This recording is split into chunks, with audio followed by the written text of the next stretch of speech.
श्री स्वामी समर्थ. हाय, hello, कसे आहात? स्वामी कृपेने सगळे ठीक असाल अशी आशा बाळगते आणि आता आपला छोटासा व्हिडिओ चालू करते. तर बघा, आपला साप्ताहिक सामुदायिक गुरुचरित्र पारायण सोहळा चालू झाला आहे. तर रोज वेगवेगळ्या प्रकारचे यज्ञ हवन चालू आहे. तर त्या हवनाचा लाभ घ्या. जर तुम्ही पारायणाला बसला नसाल तर त्यातून काय लाभ असतो, तर आपल्याला यज्ञ कंकण मिळतं आणि त्या यज्ञ कंकणाचे महत्त्व सांगते. साप्ताहिकात यज्ञ कंकणाचे अनन्यसाधारण महत्त्व आहे. या कंकणाने येणाऱ्या पुढील सप्ताहापर्यंत आपले स्वतःचे अनिष्ट संकटापासून, करणी बाधेपासून व वाईट नजरेपासून संरक्षण होत असते.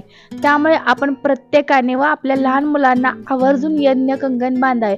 पण ते कंकण बांधण्याआधी आपण त्या यज्ञ कंकणाचा लाभ मिळण्यासाठी आपण आपल्या केंद्रात उपस्थित राहिलो पाहिजे.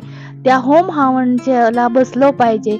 त्या ठिकाणी महाराज असतात. महाराज आपल्याला आशीर्वाद देतात. नुसते यज्ञ कंकण बांधून आपल्या सगळ्या करणी बाधा किंवा वाईट नजरेपासून रक्षण नाही होणार, तर महाराज रक्षण करतात.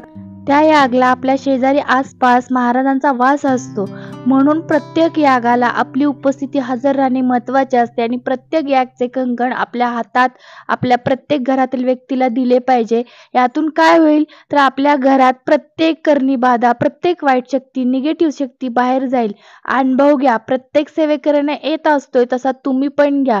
प्रचंड प्रचंड प्रत्येक यागाचं महत्त्व आहे. तुम्हाला गुरुचरित्र जर वाचायला बसता आले नसेल तर तुम्ही यागासाठी अर्धा तास वेळ काढून बसा आणि यज्ञ कंकणाचं महत्त्व जाणा. सद्गुरू श्री स्वामी समर्थ सर्वांना.